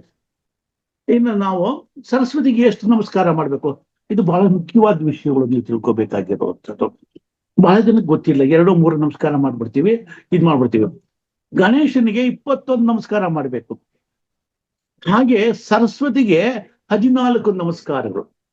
ಹೇಗೆ ಪ್ರಪಂಚದಲ್ಲಿ ಈ ಯೂನಿವರ್ಸ್ ನಲ್ಲಿ 14 ಲೋಕಗಳಿದೆ, 14 ವಿದ್ಯೆಗಳಿದೆ, ಅದು 14 ನಮಸ್ಕಾರಗಳು ಇದಕ್ಕೆ ಸೂಚಕವಾಗಿದೆ. ಯಾವುದು 14 ವಿದ್ಯೆಗಳು? ವೇದಗಳು 4, ವೇದಾಂಗಗಳು 6, ಮೀಮಾಂಸೆ ಅನ್ನೋದು 1, ನ್ಯಾಯಶಾಸ್ತ್ರ ಅನ್ನೋದು 1, ಪುರಾಣ 1, ಧರ್ಮಶಾಸ್ತ್ರ 1, ಒಟ್ಟು 14 ಆಗತ್ತೆ. ಇನ್ನು 14 ಲೋಕಗಳ ಬಗ್ಗೆ ನಾವು ಹೇಳ್ಬೇಕು ಅಂತಂದ್ರೆ ಮೇಲಿನ 7 ಲೋಕಗಳು, ಭೂಮಿಯಿಂದ ಕೆಳಗಡೆ ಇರುವಂತದ್ದು 7 ಲೋಕಗಳು. ಭುವ, ಸುವ, ಮಹಾ, ಜನ, ತಪ, ಸತ್ಯಲೋಕ ಇವೆಲ್ಲ ಮೇಲ್ಗಡೆ ಇರುವಂತ ಲೋಕಗಳು. ಇನ್ನು ಭೂಮಿಯ ಕೆಳಗೆ ಅಂದ್ರೆ ಪಾತಾಳದಲ್ಲಿ ಇರುವಂತದ್ದು ಅತಲ, ವಿತಲ, ಸುತಲ, ತಲಾತಲ, ಮಹಾತಲ, ರಸಾತಲ ಲೋಕ, ಪಾತಾಳ ಲೋಕ, ಹೀಗೆ 14 ಲೋಕಗಳು ಬರುತ್ತೆ. ಇವೆಲ್ಲವಕ್ಕೂ ಪೂರಕವಾಗಿ ನಾವು ಸರಸ್ವತಿಗೆ 14 ನಮಸ್ಕಾರಗಳನ್ನು ಮಾಡಿದಾಗ ಅವಳು ಕೃತಾರ್ಥಳಾಗ್ತಾಳೆ, ನಮ್ಗೆ ಬೇಡಿದ್ದನ್ನು ಕೊಡುವ ಕಾಮಧೇನು ಆಗ್ತಾಳೆ. ವಿದ್ಯಾ ಪ್ರಾರ್ಥಿಗಾಗಿ ಏನ್ ಮಾಡಬೇಕು? ಒಂದು ಯಾಮ ಇದೆ, ಆ ಯಾಮದಲ್ಲಿ ಓದ್ಬೇಕು ನಾವು. ಹಿಂದಿನ ಕಾಲದಲ್ಲಿ ವಿದ್ಯಾರ್ಜನೆಗೆ 24 ಗಂಟೆಯಲ್ಲಿ ಸೂಕ್ತವಾದ ಸಮಯವನ್ನು ನಮ್ಮವ್ರು ಕಂಡು ಹಿಡ್ಕೊಂಡಿದ್ರು. ದಿನಕ್ಕೆ 24 ಗಂಟೆಯಲ್ಲಿ 2 ಗಂಟೆಗೆ ಒಂದು ಯಾಮ ಅಂತ ಮಾಡಿದ್ದಾರೆ. ಪ್ರತಿ ಯಾಮಕ್ಕೂ ಒಂದೊಂದು ಹೆಸರಿದೆ. ಶ್ರೀಯಾಮ ಅನ್ನೋದು ಸಂಜೆ 6 ಗಂಟೆಯಿಂದ 8 ಗಂಟೆವರೆಗೂ ಇರುತ್ತೆ. ಜ್ಯೇಷ್ಠ ಯಾಮ ಸಾಯಂಕಾಲ 8ರಿಂದ ರಾತ್ರಿ 10 ಗಂಟೆವರೆಗೂ ಇರುತ್ತೆ. ಪಾರ್ವತಿ ಯಾಮ ಅನ್ನೋದು 10 ಗಂಟೆಯಿಂದ 12 ಗಂಟೆವರೆಗೆ ಇರುತ್ತೆ. ದುರ್ಗಾಯಾಮ ಅನ್ನೋದು ರಾತ್ರಿ 12 ಗಂಟೆಯಿಂದ ಬೆಳಗಿನ 2 ಗಂಟೆವರೆಗೆ ಇರುತ್ತೆ. ಭದ್ರಕಾಳಿ ಯಾಮ ಅನ್ನೋದು 2 ಗಂಟೆಯಿಂದ 4 ಗಂಟೆವರೆಗೂ ಇರುತ್ತೆ. ಸರಸ್ವತಿ ಯಾಮ ಅನ್ನೋದು ಬೆಳಗ್ಗೆ 4 ಗಂಟೆಯಿಂದ 6 ಗಂಟೆವರೆಗೂ ಇರುತ್ತೆ. ಡಿಯರ್ ಮಾಸ್ಟರ್ಸ್, 4 ಗಂಟೆಯಿಂದ 6 ಗಂಟೆವರೆಗೆ ಸರಸ್ವತಿ ಯಾಮ. ನಮ್ಮ ಮಹಾತಾರ್ ಫೌಂಡೇಶನ್ ನಲ್ಲಿ ಬೆಳಗಿನ ಕಾರ್ಯಕ್ರಮಗಳಿಗೆ ಶುರುವಾಗತ್ತೆ, ತಮ್ಗೆಲ್ಲ ಗೊತ್ತೇ ಇದೆ. ಎಷ್ಟು ಅಪ್ರೋಪ್ರಿಯೇಟ್ ಟೈಮ್ ನಲ್ಲಿ ಅವ್ರು ಫಿಕ್ಸ್ ಮಾಡ್ಕೊಂಡಿದ್ದಾರೆ ರಂಗನಾಥ್ ಅವರು, ನಮ್ಮ ನಾಗರಾಜ್ ಅವರು ಎಲ್ಲ. ಬೆಳಗಿನ ಜಾವದ ಕಾರ್ಯಕ್ರಮಗಳಲ್ಲಿ ಎದ್ದೇಳ್ಬೇಕು ಸ್ವಲ್ಪ. ಆವಾಗ ನಾವು ಬ್ರಾಹ್ಮಿ ಮುಹೂರ್ತದಲ್ಲಿ ಸರಸ್ವತಿ ಯಾಮದಲ್ಲಿ ನಾವು ಪೂಜೆಯನ್ನು ಮಾಡೋದ್ರಿಂದ ಧ್ಯಾನವನ್ನು ಮಾಡಿಸ್ತಾರೆ, ಅದನ್ನು ಯೋಗ ಮಾಡಿಸ್ತಾರೆ. ಅದು ನಮ್ಮ ಶರೀರಕ್ಕೆ, ಮನಸ್ಸಿಗೆ ಬಹಳ ಒಳ್ಳೇದು ಅನ್ನೋದನ್ನ ನಾವಿಲ್ಲಿ ಅರ್ಥ ಮಾಡ್ಕೋಬೇಕು. ಏನಕ್ಕೆ 10 ಗಂಟೆಗೆ ಮಾಡ್ತಾ ಇದ್ದಾರೆ, ಅಯ್ಯ ಹೋಗು ಅನ್ನೋದು ಬೇಡ. ಅಲ್ಲಿ ಸಾಮಾನ್ಯಗೆ ಬಹಳ ಕಮ್ಮಿ ಜನ ಬರ್ತಾರೆ, ಕಮ್ಮಿ ಜನ ಏನಿಲ್ಲ, ಬರ್ತಾರೆ ಸುಮಾರಾಗಿ.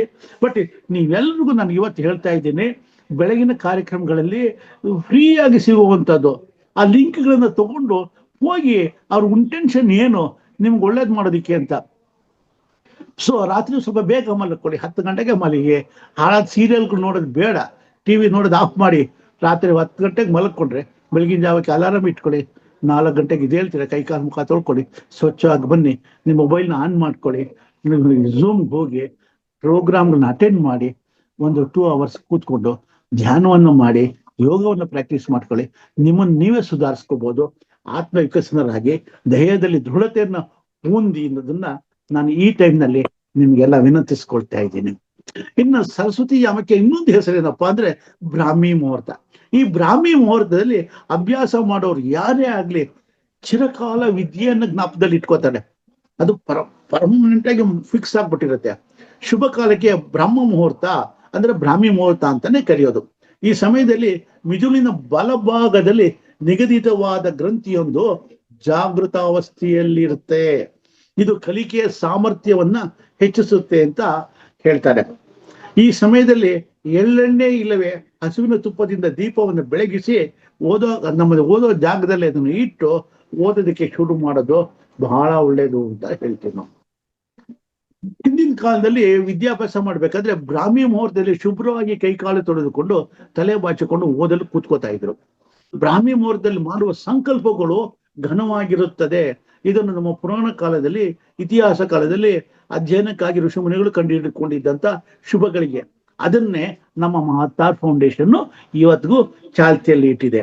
ಪ್ರಾಚೀನ ಕಾಲದ ಗುರುಕುಲಗಳಲ್ಲಿ ಗುರುಗಳು ತಮ್ಮ ಶಿಷ್ಯರಿಗೆ ಶ್ರುತಿ ವೇದಗಳನ್ನ ಕಂಠಸ್ಯ ಮಾಡಿಸಿ ಅದರ ಅಕ್ಷರ ಭಂಡಾರವನ್ನಾಗಿ ಉಳಿಸ್ತಾ ಇದ್ರು. ಈ ಕಾರ್ಯಕ್ಕಾಗಿ ಅವರು ಉಳಿಸ್ಕೊಂಡಿದ್ದಂತ ಸಮಯ, ಬೋಧನೆ ಮಾಡೋದಕ್ಕೆ ಅಥವಾ ಕಲಿಕೆಗಾಗಿ ಇಟ್ಕೊಂಡಿದ್ದ ಸಮಯ ಅಂದ್ರೆ ಬ್ರಾಹ್ಮಿ ಮುಹೂರ್ತ. ತುಪ್ಪದ ದೀಪವನ್ನು ಓದೋ ಸ್ಥಳದಲ್ಲಿ ಹಚ್ಚಿ ಓದೋದಕ್ಕೆ ಕೂತ್ಕೊಂಡಾಗ ಧನಾತ್ಮಕವಾದಂತ ಶಕ್ತಿ ಆ ಭಾಗದಲ್ಲಿ ವ್ಯಾಪಿಸುತ್ತೆ. ಮಾನಸಿಕ ಬಲ ಮತ್ತು ಸಾಮರ್ಥ್ಯಗಳನ್ನ, ಬುದ್ಧಿಶಕ್ತಿಯನ್ನ ಹೆಚ್ಚಿಸುತ್ತೆ, ಮನುಷ್ಯ ಮಾಡುತ್ತೆ, ಶಾರ್ಪ್ ಆಗ್ತಾರೆ ಮಕ್ಕಳು. ವಿದ್ಯಾರ್ಥಿ ಮತ್ತು ಘೃತ ಅಂದ್ರೆ ಶ್ರೀರಲಕ್ಷ್ಮೀಶ್ಚ ಧೃತಿರ್ಮೇಧ ಪುಷ್ಟಿ ಶ್ರದ್ಧಾ ಸರಸ್ವತಿ ಮಂಗಲಸ್ಯ ಪ್ರಪೂಜ್ಯಂತೆ ಘೃತ ಮಾತರಂ ಅಂತಾರೆ.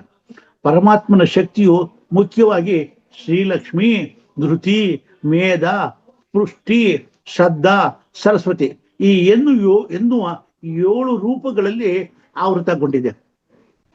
ಇವುಗಳಲ್ಲಿ ಘೃತ ರೂಪದಲ್ಲಿ ಪ್ರಾಮಾಣಿಕರಾಗಿದ್ದಾರೆ. ಇದು ತುಪ್ಪದ ರೂಪದಲ್ಲಿ ಪ್ರಾಮಾಣಿಕರಾಗಿರ್ತಾರೆ. ಈ ಘೃತ ಮಾತೃಕೆಯರು ಈ ಮಾತೃಕೆಯರು ಯಾರಿದ್ದಾರೆ, ಇವ್ರನ್ನ ಶ್ರದ್ಧಾ ಭಕ್ತಿಯಿಂದ ನಾವು ಪೂಜಿಸಿದಾಗ, ಅವರ ಸೇವನೆಯನ್ನು ಭಕ್ತಿಯಿಂದ ಮಾಡಿದಾಗ ನಮಗೆ ಪರಾಸಿದ್ಧಿಯನ್ನು, ವಿಘ್ನ ನಿವಾರಣೆ ಮಾಡ್ತಾರೆ, ಮಂಗಳಕರವಾದನ್ನ ಉಂಟು ಮಾಡ್ತಾರೆ, ಪರಾಸಿದ್ಧಿಯನ್ನು ಪ್ರಾಪ್ತಿ ಮಾಡ್ತಾರೆ. ಅದಕ್ಕೋಸ್ಕರ ಘೃತವನ್ನ ಪರಮಾತ್ಮನ ಪ್ರಾಪ್ತಿಯ ಮುಖ್ಯ ದ್ವಾರ ಅಂತಾನೂ ಕರೀತಾರೆ. ಹಾಗಾಗಿ ದಿನವೂ ನೀವು ಒಂದು ಸ್ವಲ್ಪವಾದ್ರೂ ತುಪ್ಪವನ್ನ ಸೇವಿಸೋದನ್ನ ಅಭ್ಯಾಸ ಮಾಡ್ಕೋಬೇಕು. ಒಂದು ಅರ್ಧ ಸ್ಪೂನ್, 1/4 ಸ್ಪೂನ್. ಈಗ ದಪ್ಪ ಆಗ್ಬಿಡ್ತೀವಿ ಅಂತ ತುಪ್ಪನೇ ತಿನ್ನೋದಿಲ್ಲ, ಅದ್ರ ಬಗ್ಗೆ ಪಿಜ್ಜಾ ಬರ್ಜರ್ ತಿಂತಾ ಇರ್ತಾರೆ.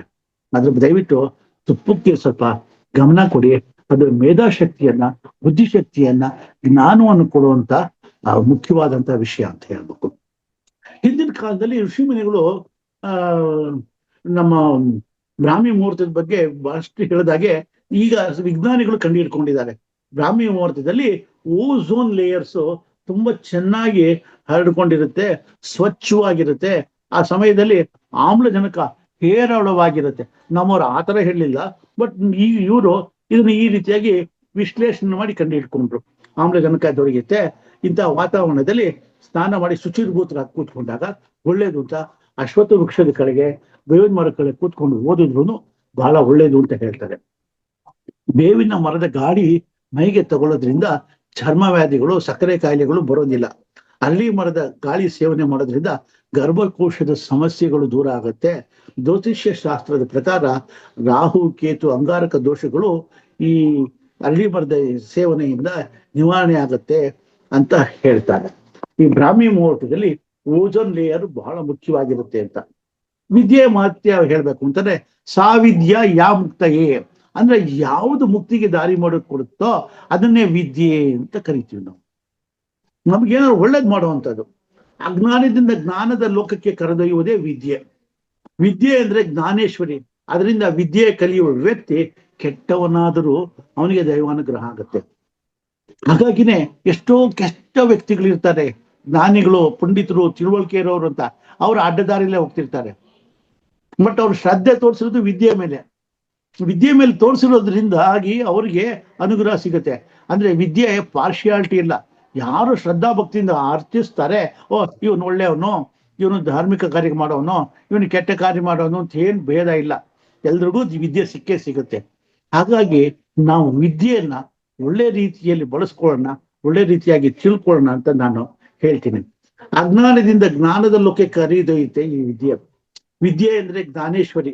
ಅದರಿಂದಲೇ ವಿದ್ಯೆ ಕಲಿಯುವ ವ್ಯಕ್ತಿ ಕೆಟ್ಟವನಾದ್ರೂ ಇದು ಮಾಡುತ್ತೆ ಅಂತ ಹೇಳ್ತೀನಿ.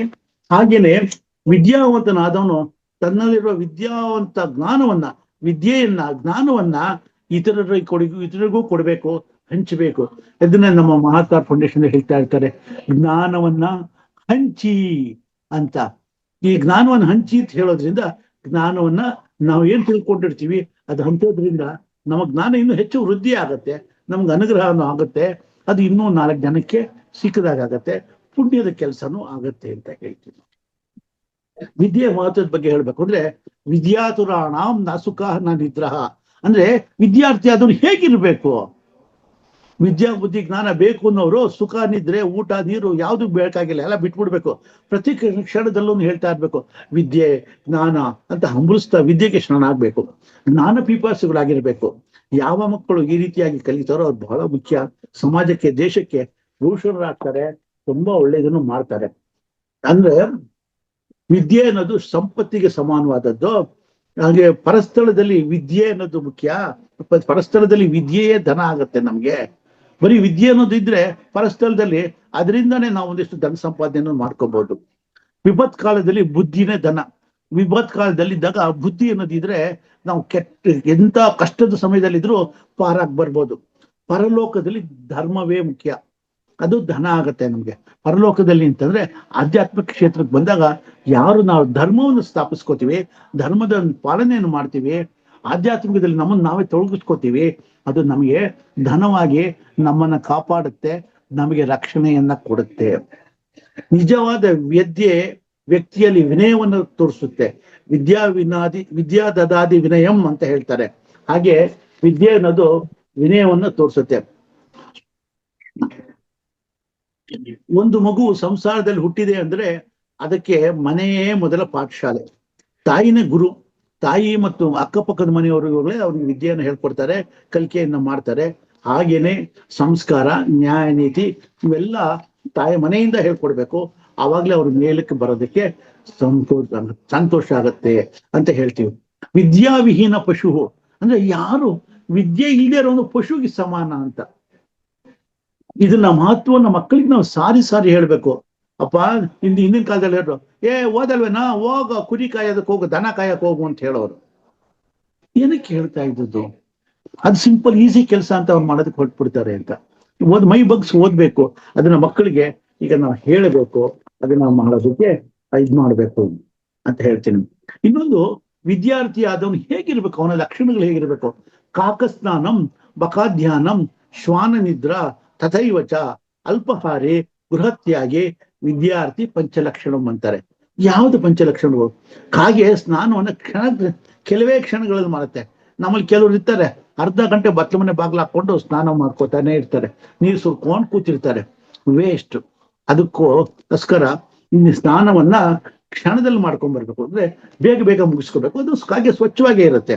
ಹಾಗೆ ವಿದ್ಯಾರ್ಥಿಗಳು ಕೂಡ ಹೆಚ್ಚು ಸಮಯವನ್ನು ವಿನಿಯೋಗಿಸದೆ ಓದಿನ ಕಡೆ ಗಮನ ಕೊಡ್ಬೇಕು. ಬಕಪಕ್ಷಿ ಅಂದ್ರೆ ನೀರಿನಲ್ಲಿ ನಿಂತಿರುತ್ತೆ. ಬಕಪಕ್ಷಿ ಏಕಾಗ್ರತವಾಗಿ ನಿಂತ್ಕೊಂಡಿರುತ್ತೆ.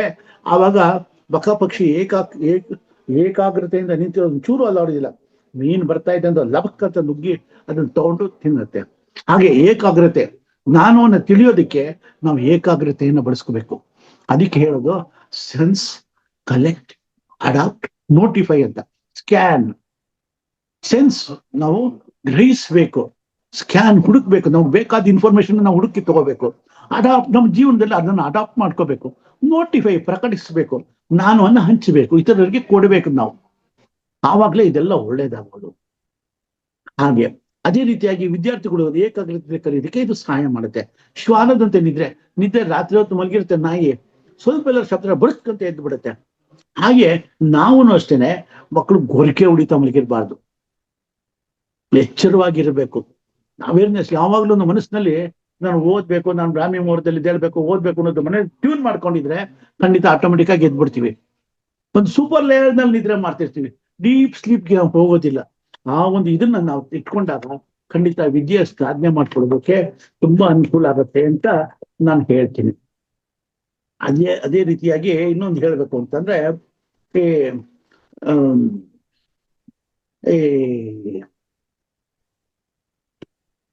ಈಗ ಇನ್ನೊಂದೇನು ಅಂತಂದ್ರೆ, ಆಧ್ಯಾತ್ಮಿಕ ಜೀವನದಲ್ಲಿ ಟೈಮ್ ಆಗ್ತಾ ಬಂದಿದೆ.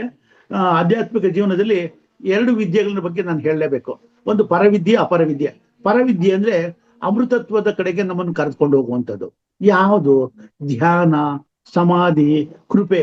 ಇದರಿಂದ ನಾವು ಈ ಕೃಪೆಯಿಂದಾಗಿ ನಾವು ಪರವಿದ್ಯೆಯನ್ನು ಪ್ರಾಪ್ತಿ ಹೊಂದ್ಕೋತೀವಿ. ನಾವು ಅಪರವಿದ್ಯೆ ಅಂದ್ರೆ ಯಜ್ಞ, ಮಂತ್ರ, ಇವೆಲ್ಲ ಅಪರವಿದ್ಯೆ ಅಂತ ಕರಿತೀವಿ. ಇದರಿಂದ ಮೃತ್ಯು ದೂರ ಆಗುತ್ತೆ. ಅಪರವಿದ್ಯೆ ಅಂದ್ರೆ ಹವನ ಯಜ್ಞಗಳಿಂದ ಸೇರಿದೆ. ಅಂದ್ರೆ ಹವನ ಯಜ್ಞಗಳಿಂದ ಪಾರ್ಟಿಸಿಪೇಟ್ ಮಾಡುವಂಥದ್ದು, ಅದ್ರನ್ನ ನಾವು ಫಾಲೋ ಮಾಡುವಂಥದ್ದು. ಅಂದ್ರೆ ನಾವೆಲ್ಲ ಹವನ ಹೋಮ ಮಾಡ್ಲೇಬೇಕು ಅಂತಿಲ್ಲ, ಅದ್ರ ಬಗ್ಗೆ ಶ್ರದ್ಧಾ ಭಕ್ತಿ ಇದ್ರೆ ಸಾಕು. ಅದ್ರಲ್ಲಿ ಅಟೆಂಡ್ ಮಾಡುವಂಥದ್ದು, ಅದ್ರಲ್ಲಿ ಭಾಗವಹಿಸುವಂಥದ್ದು ಒಂದು ಪ್ರೇರಕ ಶಕ್ತಿ ಇಟ್ಕೊಂಡ್ರೆ ಒಳ್ಳೇದು ಅಂತ ಹೇಳ್ತೀನಿ. ವಿದ್ಯಾರ್ಥಿಯಾದವರು ಹೇಗಿರ್ಬೇಕು ಅನ್ನೋದ್ರ ಬಗ್ಗೆ ಇದೊಂದೇ ಒಂದು ಹೇಳ್ತೀನಿ. ಒಂದ್ 2 ಲೈನ್ ಇದೆ ಅಷ್ಟೇನೆ. ಜಲಬಿಂದು ನಿಪಾತೇನ ಶ್ರಮಂ ಪೂಯತೆ ಘಟಃ ಸಕ್ರಮ ಸರ್ವ ವಿದ್ಯಾನಾಂ ಧರ್ಮಸ್ಯ ಚ. ನೀರು ಹನಿ ಹನಿಯಾಗಿ ಬೀಳುತ್ತಿದ್ದರೆ ಕ್ರಮೇಣ ಮಡಿಕೆ ತುಂಬುತ್ತೆ. ಅದೇ ರೀತಿಯಾಗಿ ವಿದ್ಯೆ ಅನ್ನೋದು ಅಷ್ಟೇ, ಸ್ವಲ್ಪವಾಗಿ ದಿನವೂ ನಾವು ಕಲಿತಾ ಹೋಗ್ತಾ ಇದ್ರೆ ಮುಂದಕ್ಕೆ ಬೆಳ್ಕೊಂಡು ಹೋಗುತ್ತೆ. ಧರ್ಮನೂ ಹಾಗೇನೆ, ಕ್ರಮೇಣವಾಗಿ ಒಂದೇ ದಿವಸಕ್ಕೆ ಎಲ್ಲ ಧರ್ಮನ ಕಲ್ತ್ಕೊಂಡ್ಬಿಡ್ತೀನಿ, ಒಂದೇ ದಿವಸಕ್ಕೆ ಧ್ಯಾನ ಮಾಡ್ಬಿಟ್ಟು ಪರ್ಫೆಕ್ಟ್ ಆಗ್ಬಿಡ್ತೀನಿ, ಸಾಧ್ಯ ಇಲ್ಲ. ದಿನವೂ ಪ್ರಾಕ್ಟೀಸ್ ಮಾಡ್ತಾ ಬನ್ನಿ, ಪ್ರಾಣಾಯಾಮ ದಿನ ಮಾಡಿ ಅಭ್ಯಾಸ ಮಾಡ್ತಾ ಬನ್ನಿ, ಮೆಡಿಟೇಷನ್ ಧ್ಯಾನ ಮಾಡ್ತಾ ಬನ್ನಿ, ಹೀಗೆ ಯೋಗ ವ್ಯಾಯಾಮಗಳನ್ನ ಅದನ್ನು ದಿನವೂ ಸ್ವಲ್ಪ ನಿಯಮಿತವಾಗಿ ಮಾಡ್ತಾ ಬನ್ನಿ. ಕ್ರಮೇಣವಾಗಿ ಅದು ನಿಮ್ಮಲ್ಲಿ ಅದ್ಭುತವಾದಂತ ಒಂದು ಸಾಧನೆ ಮಾಡೋದಕ್ಕೆ ಸಹಕಾರಿಯಾಗುತ್ತೆ. ಅದೇ ರೀತಿಯಾಗಿ ವಿದ್ಯೆ, ಧರ್ಮ ಹಾಗೂ ಇವೆಲ್ಲ ನಮ್ಗೆ ಕ್ರಮೇಣವಾಗಿ ಪರಿಪೂರ್ಣತೆಯನ್ನ ತಗೊಂಡ್ಬರೋದಕ್ಕೆ ಸಹಕಾರ ಆಗುತ್ತೆ. ಇನ್ನು ಮನುಷ್ಯನಿಗೆ ಹೇಳ್ಬೇಕು ಅಂದ್ರೆ, ಗೌರವ, ಧನ ಧಾನ್ಯಾದಿಗಳನ್ನ, ಮರ್ಯಾದೆಗಳನ್ನ ಕೊಡುವಂಥದ್ದು 5 ವಕಾರಗಳು. ಯಾವ್ದಪ್ಪ ಅಂದ್ರೆ, ನಾವು ಸಾಧನೆ ಮಾಡ್ಬೇಕಾಗಿರೋದು ವಿದ್ಯೆ, ವಿನಯ, ವಸ್ತ್ರ, ವಾಸ್ತು, ವಾಹನ. ವಿದ್ಯೆ ನಾವು ಗಳಿಸ್ಬೇಕು, ವಿನಯವಾಗಿರ್ಬೇಕು, ಉತ್ತಮವಾದಂತಹ ವಸ್ತ್ರಗಳನ್ನ ನಾವು ಧರಿಸ್ಬೇಕು.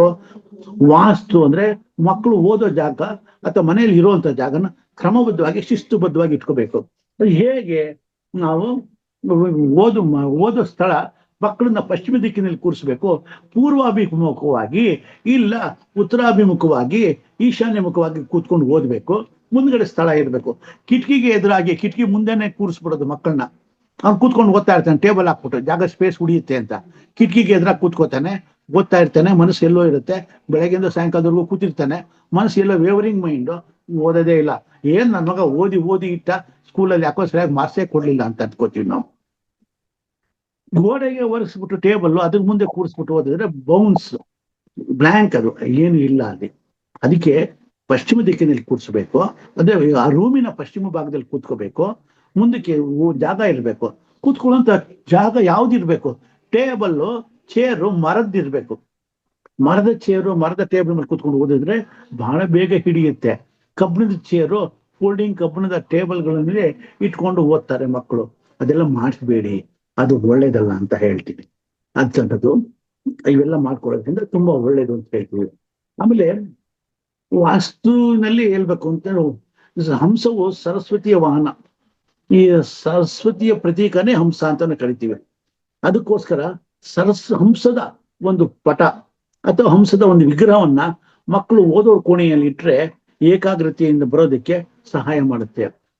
ಹಾಗೆ ವಾಸ್ತುವಿನಲ್ಲಿ ಕೆಲವು ವಿಷಯಗಳನ್ನ ಹೇಳ್ತಾರೆ. ಸಿಂಗಲ್ ಕಾರ್ಫಿಶ್ ಅಂತ ಬರುತ್ತೆ, ಅಮೇಥಿಯಸ್ಟ್ ಕ್ರಿಸ್ಟಲ್ ಟ್ರೀ ಅಂತ ಬರುತ್ತೆ. ಕ್ರಿಸ್ಟಲ್ ಟ್ರೀಗಳಲ್ಲಿ ಅಮೇಥಿಯಸ್ಟ್ ಅಂತ ಬರುತ್ತೆ. ಈ ಮರವನ್ನ ನಿಮ್ಮ ಮನೆಯಲ್ಲಿ ಈ ಕ್ರಿಸ್ಟಲ್ ಟ್ರೀನ ಓದೋ ಸ್ಥಳದಲ್ಲಿ ಇರೋದ್ರಿಂದ ಮಕ್ಕಳಿಗೆ ಚೆನ್ನಾಗಿ ಬರುತ್ತೆ ಅಂತ ಹೇಳ್ತೀವಿ. ಈ 2 ನವಿಲುಗರಿಗಳನ್ನ ಓದೋ ಸ್ಥಳದಲ್ಲಿ ಮಕ್ಕಳಿರೋ ಜಾಗದಲ್ಲಿ ಇರೋದ್ರಿಂದ ಹಳದಿ ಪೇಪರ್ ಮೇಲೆ ಐಂಬೀಜಾಕ್ಷರಿ ಮಂತ್ರವನ್ನು ಬರೆಯೋದ್ರಿಂದ ಅದು ತುಂಬಾ ಒಳ್ಳೇದು ಅಂತ ಹೇಳ್ತೀವಿ. ಹಾಗೋಸ್ಕರ ಅದನ್ನ ಮಾಡಿ ಅಂತ ಹೇಳ್ತೀವಿ.